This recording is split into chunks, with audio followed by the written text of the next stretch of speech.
Hello there, welcome to class number 27. Nessa aula a gente vai ver o verbo dare to be novamente, que a gente já viu na aula de número 20, tá? Caso você não tenha visto, peço que veja a primeira aula de número 20 e depois essa aula aqui, número 27. So first class number 20 and then class number 27, alright? Então nessa aula a gente vai rever, mas não no sentido de revisão. Um pouquinho sim, né? Mas não necessariamente no sentido de revisão, e sim de aprender um pouquinho como é que a gente trabalha com o verbo dare to be, que eu repito aqui, depois você vai rever, se for o caso, na aula número 20 ou em outros lugares, onde ficar melhor para você. Mas você vai ver, em especial na aula que eu já gravei aqui, que a gente só trabalhou com o verbo dare to be na forma presente, tá? Ou seja, para indicar a existência de coisas nas frases, né? Pessoas, enfim, sujeitos, só que apenas na forma presente, tá? Então a gente vai trabalhar com os outros, entre aspas, tempos verbais que a gente já aprendeu de lá para cá. Alguns a gente já tinha aprendido, é claro, mas na aula Dare to Be, número 20, né, a aula número 20, onde a gente viu o Dare to Be, a gente não trabalhou com as outras formas. São elas past, ou seja, a forma simple past, que é o passado simples, o present perfect, que a gente viu faz poucas aulas, e a forma futura, né, o future. Tá? Como é que eu vou usar o dare to be dentro desses três tempos verbais aí, basicamente, alright? É bastante simples, começando aqui pelo simple past. Então a fórmula é essa que está aqui em amarelo, ou seja, a gente tem o there, do próprio verbo, né? Só um parênteses, né? O verbo, eu falo o verbo dare to be, na verdade é o verbo to be, né? O verbo ser e estar. Só que ele é um verbo composto, onde tem a palavra there, tá? E, enfim, na aula 20 eu explico certinho lá, mas só para revisar isso, né? Então, tem o there aqui do próprio verbo, né? E daí, simplesmente, você vai colocar o verbo to be na forma passada. Qual é a forma passada do verbo to be? Tem apenas duas, was e were, tá? Não vou né, falar agora, porque acho que você deveria saber nessa altura aqui, senão é melhor voltar para as aulas anteriores e praticar um pouquinho mais, beleza?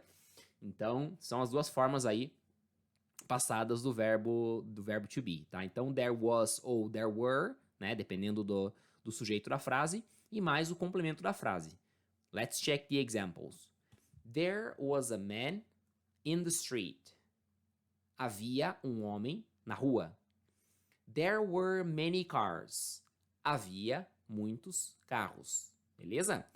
Pessoal, uma dica que eu gosto de fazer, não é necessariamente de inglês, mas eu vejo muita gente cometendo o erro de errar a conjugação do verbo haver em português, né? E na maioria das vezes eu acredito que isso aconteça porque a gente estuda em inglês, hoje em dia quase todo mundo pelo menos tem um contato bem razoável, né? E logo se aprende isso que a gente está vendo aqui, né? Que o there was, que o verbo dare to be, né? No caso, em inglês, ele vai variar se for um sujeito singular ou se for um sujeito plural, né? Então, there is, there are. No caso aqui no passado, né? No simple past, there was, there were. Só que em português isso não acontece, tá? Em português só é feito de curiosidade com a nossa própria língua, né? A gente só tem o verbo haver, né? Na hora de traduzir eu tenho havia um homem na rua e havia muitos carros, né? Eu não vou dizer haviam muitos carros, como se eu for raciocinar em inglês, eu vou ser levado a crer, beleza? Só esse heads up mesmo, só essa dica que eu acho que é importante. Tomara que tenha ajudado em alguma coisa. Mas enfim, a segunda forma de tempo verbal aqui que a gente vai ver do verbo dare to be é o present perfect que a gente aprendeu recentemente. Então ele vai seguir a seguinte fórmula, a seguinte estrutura. O there sempre abre com o there, né, daqui. Aí a gente vai ter o have mais o verbo na forma passado particípio, que é o padrão do present perfect, né? O have mais o verbo na forma passado particípio. No caso aqui eu já coloco o been, por quê? Porque tem que ser a forma passado particípio do verbo to be, ou seja, been. Então, there have been mais complement, mais o complemento. Lembrando que se for um sujeito singular, né, uma coisa só, a gente vai trazer o have para a forma aqui singular, né, has. Só esse detalhe. Então vamos ler os exemplos. There has been some progress in this area. Então, houve ou tem havido, né, a tradução a pé da letra, tem havido algum progresso nessa área. There have been so many cases to talk about. Então, tem havido tantos casos para conversar a respeito. Beleza? Bem simples.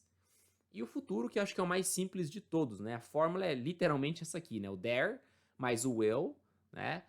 e mais o be. Então, basicamente, você vai colocar o will no meio aqui, né? No lugar do to, você vai colocar o will, né? Basicamente, né? Então, fica assim. There will be hundreds of people there. Né? Então, olha que a gente tem a palavra there, né? Aqui, usada 2 vezes na frase, né? Aqui, bom, a palavra there, só relembrando, significa lá. Entre outras coisas, significa lá ou aí, tá? Mas, então, no caso aqui, o primeiro there, ele vai ser parte do there to be. Só que o segundo, ele vai trazer o significado de lá mesmo, né? Então, a tradução fica, haverá centenas de pessoas lá. There will be hundreds of people there. Lá ou aí, depende do contexto. Next example, próximo exemplo. There will be a good party. Então, haverá uma boa festa. É isso aí, bem simples, né? Não tem segredo. Então já pode usar aí nesses 3 tempos aí, sem medo de errar, seguindo essas fórmulas aqui, tá? Apenas se atentando com a questão do singular e plural, né? Se o sujeito que você, se o assunto que você está falando, que você está apontando à existência for singular, é um jeito, né? Se for plural, é outro. É só se atentar a isso e aplicar essas fórmulas aqui que a gente acabou de ver, que vai dar tudo certo. Alright? See you in the next class. Bye.